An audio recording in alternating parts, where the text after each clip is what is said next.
With the Arizona Coyotes officially being relocated to the state of Utah, there's lots of talk around the NHL circles about future expansion. Could we see the NHL get to 34 or even 36 teams? Could there be realignment if indeed that happens? Are there any other teams that are in any danger at all when it comes to relocation? We'll discuss all that in the future of the league coming up next. So welcome back to another video here at Top Shelf Hockey. As I mentioned, with the Coyotes being relocated to the state of Utah and Salt Lake City, there's been lots of rumors running rampant about what will come next for the future of the league, and could we see expansion on the horizon here in the near future. So today we're going to kind of examine those rumors, take a look at some of the markets that are in the mix that we know of based on public comments and what we've heard from NHL Commissioner Gary Bettman and prospective owners alike, and take a look at what the future might look like and some possible, expanded NHL conferences, different division realignment that we've put together here as well. But first, let's take a look at Utah and Salt Lake City. Now, they were rumored to be in the mix for a new team for some time. We knew owner Ryan Smith was very interested in bringing the league to the state of Utah, and he's done so in record time. But this time, it's not going to be expansion. It is technically a new franchise, but the NHL has not grown, so I guess we're not calling it expansion. Essentially, the Coyotes hockey operations and player roster have been relocated while owner Alex Muriel retains the name and rights to the franchise, which can be reactivated in the next 5 years. So we do know for the state of Utah and their team and the Ryan Smith group, they're having an event actually today to introduce the players. They've done very well with a season ticket drive. They're up over 20,000, so there's clearly going to be a big wait list because they can't even seat that many people in the arena. We know the arena at the Delta Center is going to go through some renovations to expand its seating capacity since it's right now done up for basketball. Hockey-wise, for good sightlines, I think it's around 12,000 or so, but that'll be expanded to close to 17,000, I believe, over the work that'll be done in the next little while. I don't know the exact time frames on the renovations, but that's well underway here as well. We did get word that there's some new names being considered for the franchise. We do know that the owner, Ryan Smith, has the intention of involving the fans very much in determining the team name. Some of the names that we've seen reports that are with patents filed include the Utah Blizzard, the Utah Mammoth, the Utah Fury, the Utah Ice, the Utah Yetis, the Utah Venom, and the Utah Outlaws, as well as Utah HC, which would stand for the Utah Hockey Club. So we'll see what they decide to name the team. It's possible to go into the upcoming season in 24-25 without a defined logo or jersey. We may or may not know a team name. They're trying their best, but they don't want to rush things. They have a marketing department helping them with branding as well.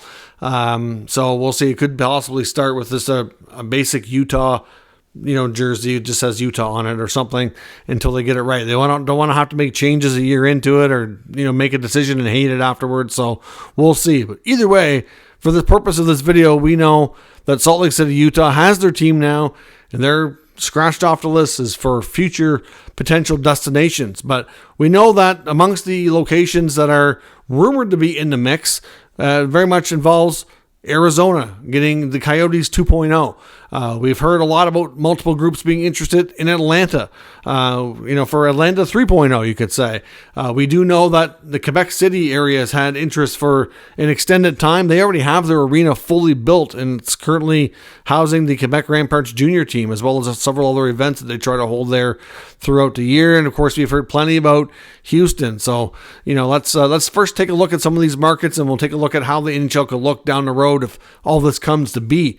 As far as the Arizona franchise goes, there's lots of debate on whether or not they're going to come back, and if so, will it be under the same owner, Alex Muriel? We do know that he has a 5-year exclusive window here, that he is the only one who can activate the Coyotes franchise within that time frame, and he cannot sell or transfer the rights to those to that team and the name and everything like that. So if he's not ready to proceed, then essentially, he's already been paid out for his owning rights of the team, right? He sold the team essentially for $1 billion. He retains, like the name and logo and stuff. But if he doesn't get it done in 5 years, it kind of goes up for grabs again. So he was, Bill Daly, deputy commissioner, was asked about this, and he said he owns it until he doesn't. So if he doesn't meet his guidelines and his time frames, then essentially that Arizona market becomes available to anybody again. And they can talk to other ownership groups about reviving the franchise. If they want to call it the Coyotes, they can. There's all that up for grabs. So we'll see. But here's some history on Muriel, just to give you a quick rundown and background of how things went there and what we've learned about him and his group over their tenure there. Back in August of 2020, there's reports that Muriel had failed to pay player signing bonuses. They blamed it on the fact that they were still new to being hockey operations and hockey owners. So, it wasn't a good look at all. We've heard, based on recent articles, especially there's an investigative article from Katie Strang of The Athletic and a couple other local publications I've read as well. One had quotes from reputable local leaders that suggest that, their opinion of this owner, Muriel, was that he was brash and arrogant. In February 2021, there was another Athletic article as well, kind of investigating the first 18 months of his ownership of the Coyotes. They interviewed up to 50 people, which included former employees and local people around that dealt with them directly. And essentially, they said there was a pattern of unpaid bills, jilted vendors, and employees complaining of toxic work environment. Of course, it wasn't long after that, later that summer, that the Coyotes were threatened to be kicked out of Glendale due to unpaid bills. There was arena expenses, I believe would have been like a lease payment, as well as taxes that were not up to date, and they were behind by a fair margin. So there was threats from Glendale to give them the boot. Those bills before the cutoff to be evicted did end up getting paid. I know that's not the reason why they were evicted there, but I'm sure that had a huge strain on a relationship between the two sides. Muriel says that they wanted him to then sign a 20-year lease, and he didn't want to commit that long because there was already concerns about the viability of the team playing out of that Glendale arena. I have a hard time to believe myself, and this is just me, if I have to chase somebody down as a tenant in an arena, they're not paying their bills on time, and they're frustrating to deal with. And then, okay, you're coming up for renewal. Your lease is coming up. We need to decide the future here.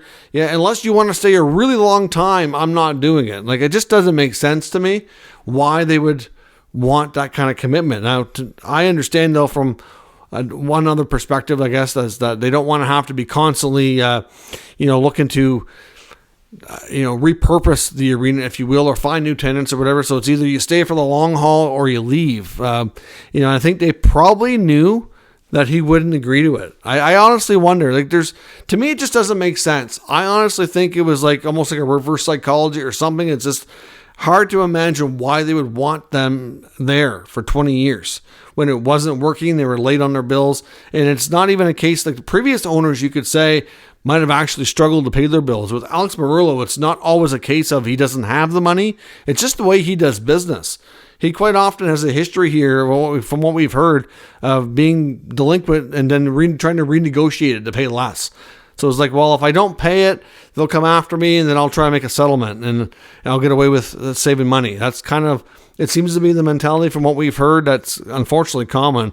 From there, they get the bills paid, they stay, but they know it's not long term that they can remain there. So they end up, trying to figure out a new arena. They had the whole situation with Tempe, the Tempe arena.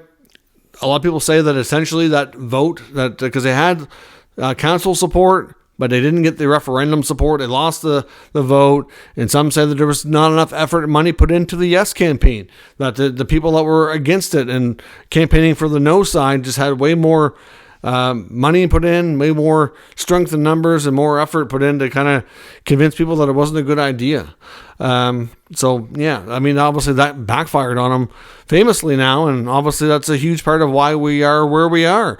Obviously there was also, a Tempe, former Tempe council person that says that right now, and this was in the recent article from The Athletic, the quote from them says they have zero faith in the team coming back. He says, if you couldn't build the arena with a team, who's going to build it now? Nobody wants to work with them.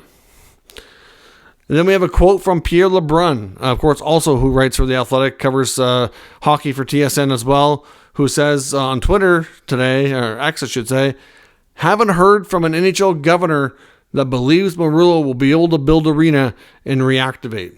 So again, because of all the burnt bridges and the local people and, politicians and business people who don't really like doing business with Murillo, amongst other things, there's a lot of lack of faith, you could say, in the, in this coming back and its current, plan that we have in front of us from Murillo. There's also reports as well previously from a former in-game host that they posted on social media that they were contracted and they had an agreed amount in their contract that were supposed to be paid. And then when they were paid, they tried to pay them less.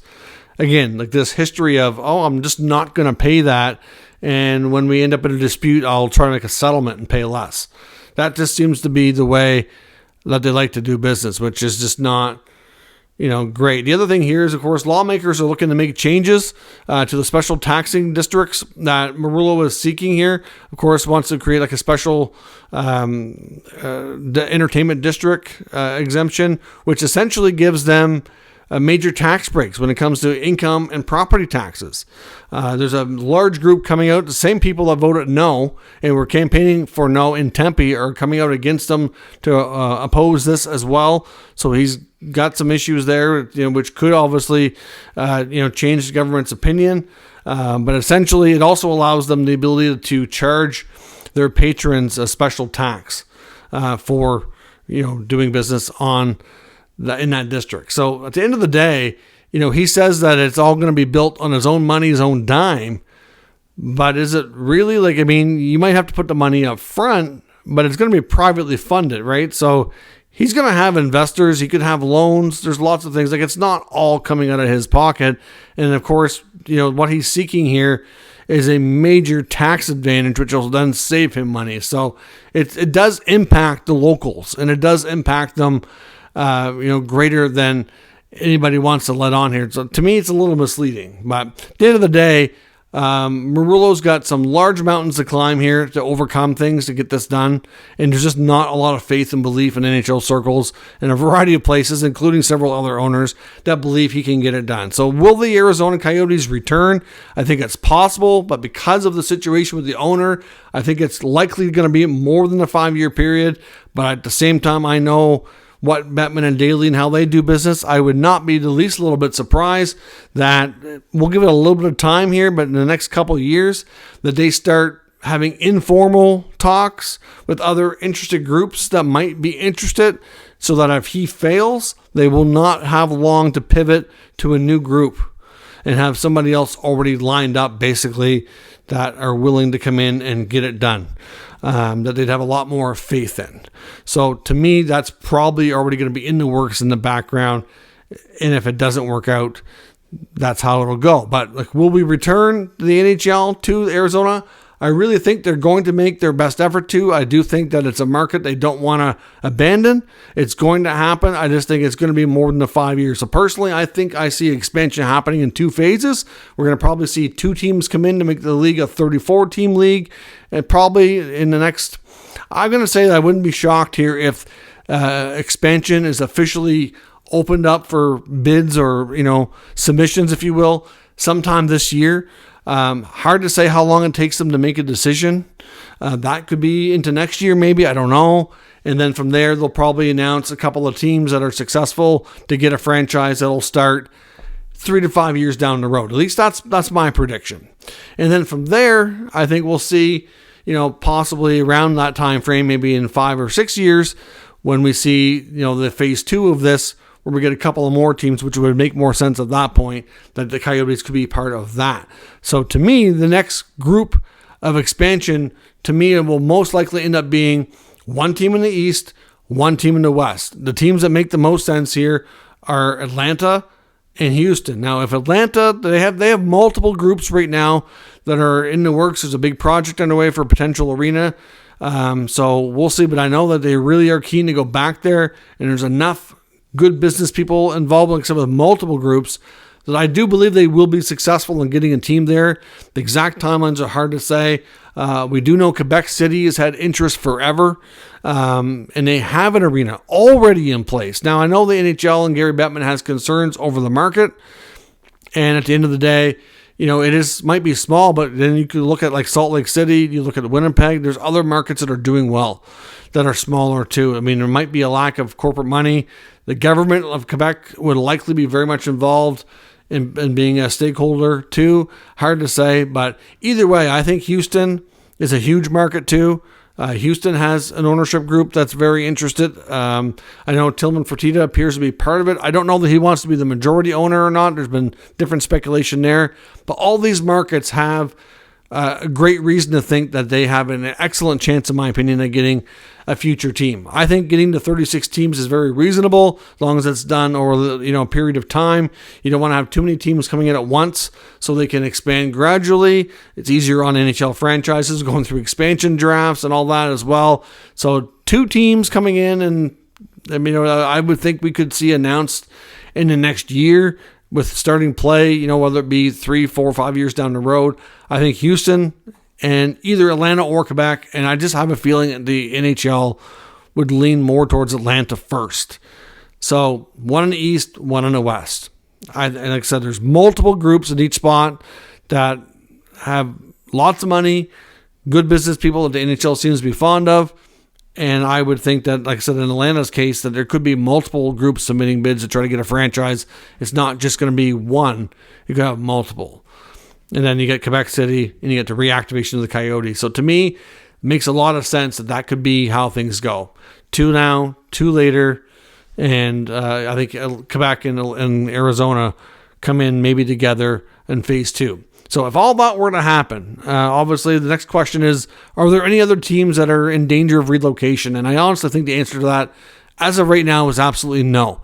The Coyotes were the main team that were in that boat. That's settled now. We've heard rumblings in the last, say, 10 years over Carolina. Well, they got a new owner with Tom Dundon several years back. Attendance is great. The on-ice product is great. They're very healthy now.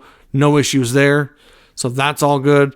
We've heard rumblings over Calgary and needing a new arena and threats from, between ownership and the city and all that. Well, that appears to be in good standing. Like they have a good agreement now in place for a new arena. So that appears to be good. When Ottawa had Eugene Melnyk as the owner, there was concerns there, but they've been sold. They got new owners. They're much stable and healthy. Attendance went way up this year. They get, obviously lots of talks about their new arena. So again, don't really see any issues there. I know there was some talk about Winnipeg earlier this year, but they're selling out their playoff games now. I really don't think they're going to be in any kind of long-term trouble. So in all honesty, I really think that relocation for the foreseeable future is not something we should expect unless something unforeseen happens around the league. So expansion, real possibility. As many as 4 teams in the next decade, I would predict, based on all the rumors and rumblings we've heard. Relocation, not really going to be a thing anytime soon. And if all that happens, what could the NHL look like? Well, first of all, it's real easy if we can keep it simple. We could, just see these teams plugged into the existing format, existing divisions. So if you look at what the East could look like, obviously, the Eastern Conference, you would see the Atlantic and Metro divisions essentially stay put. You could see the Metro division have Rangers, Islanders, Philly, Pittsburgh, Devils, Columbus, Washington, Carolina, and then the Atlanta team going there when they come back. That's where they would have played before. Makes sense, right? And the Atlantic, you could add Quebec City to that group. You could Toronto, Montreal, Ottawa, Boston, Buffalo, Detroit, the 2 Florida teams, and Quebec City, making up your Atlantic division. So essentially, nothing really changes. You plug them in, 1 team in each division. Western Conference could be the same sort of concept, of course, where you'd have a Central Division that currently consists of Colorado, Winnipeg, Dallas, Minnesota, Nashville, Chicago, St. Louis, the new Utah franchise that's replacing the Coyotes, and then Houston would go there. Obviously, going to be in the same division as Dallas, be state rivals. That makes sense. And then in the Pacific, if the Coyotes do come back, that's where they would go. They could have really went either way between the Pacific and the Central anyway. You would obviously, at the same time though, you look at geographically speaking, it's not perfect. You would think in some ways Arizona and Utah could be in the same division because geographically they're very close. But it's just somebody's got to go there. So you'd have the 3 California teams, and of course then Seattle, which are right above them, the Western Canadian teams, and with Edmonton, Calgary, Vancouver, and then of course Vegas and Arizona. So that could be an easy way to do that. Or if you wanted to, really do some realignment and get complicated, you could do this in a variety of ways. I come up with a way of taking the Eastern and Western conferences and dividing them into 3 divisions each.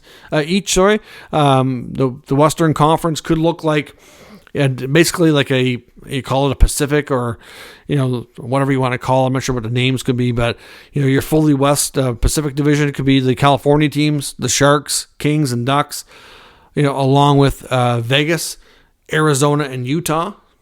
And then you could have more of a central Western division, if you will. Again, you could probably call it something different just to make it a little more fun. But you could have Edmonton, Calgary, Vancouver, Winnipeg, Seattle, Minnesota. So that could work. They're all fairly central there, all the Western Canadian teams in one group. And then you could have kind of like the, I wouldn't want to call it the eastern part of the West. And that's why it's a little bit trickier when it comes to the Western Conference. Regardless of what you call it, the other division could be Chicago, St. Louis, Colorado, Dallas, and Houston, and Nashville. Nashville could almost be in the Eastern Conference. It really should be. But problem is if you move them east, who goes west? And it'd probably have to be a team like Detroit. We know they're not fond of that. It could create some complaints. But if you want to go with 3 divisions, that's a way you could do it. In the East, you could go with like a Southeast division of Tampa, Florida, Washington, Carolina, Columbus, Atlanta. It's a little tricky to get it perfect, but it could work. You could have a Northeast division, if you will, of Toronto, Montreal, Ottawa, and Quebec, so the 4 Canadian teams along with Boston and Buffalo. And then have like a Metro Central type division of all the New York area teams, the Rangers, Islanders, Devils, along with Detroit, Philly, and Pittsburgh. To me, that could work. I mean, you could also break it down to 4 divisions per conference. We've seen something like that before. As far as playoff format goes, I would hope having 36 teams, they would expand things and not just have 16 teams, because right now we're at 50%. We'd obviously be a fair bit below that. I don't know how a playoff format could work. If you wanted to leave it at 16 teams, maybe you have each division winner and then the next top 5 and go 1 through 8. That's what I would do. You wouldn't be able to go with the existing format that you have today with 3 divisions in each conference. Or because, you want to have some kind of reward for winning your division, especially if you have 6 teams in there. So 3 division winners in the next top 5 would work. Or if you go into 4 divisions, maybe it's a case of all 4 division winners and then the next top 4. You can break it down further. But at the end of the day, they don't have to go through realignment. I think it makes sense that they could easily take all the rumored cities that are in the mix for expansion and just plug them into the spots and go from essentially 8 teams in each division to 9. It'd be that easy. So could we see future expansion? It sure seems like it's very likely. It's difficult to put a firm timeline on all this, but obviously with the amount of money it would generate for the other NHL owners, there's no way they don't go down this road. We know that the next expansion team is going to be at least $1.5 billion. It goes up every time. We just seen a $1.2 billion sale of the Coyotes. Now, that did include a $200 million relocation fee. But so even if you want to call it $1 billion, fair to say it's going to be upwards of $1 billion, like 1.5. There's some that think it could even approach $2 billion. Because we could also, even though there might not be any more sales in the short term, you could see the valuations continue to rise. And, with enough franchises already worth north of $1 billion, for them to say that, you might have to pay $1.5 to $2 billion, but who's to say in 10 years it's not going to be worth double that? So let me know what your thoughts are on expansion, the timelines, the realignment, how things would work, and what cities you think deserve the teams the most. And we'll discuss further here in the comment section. If you're new to the channel, of course, make sure you subscribe and stick around. We'll keep you up to date with all the news, rumors, and analysis of all 32 NHL teams. Thanks for watching. I'll catch you next time.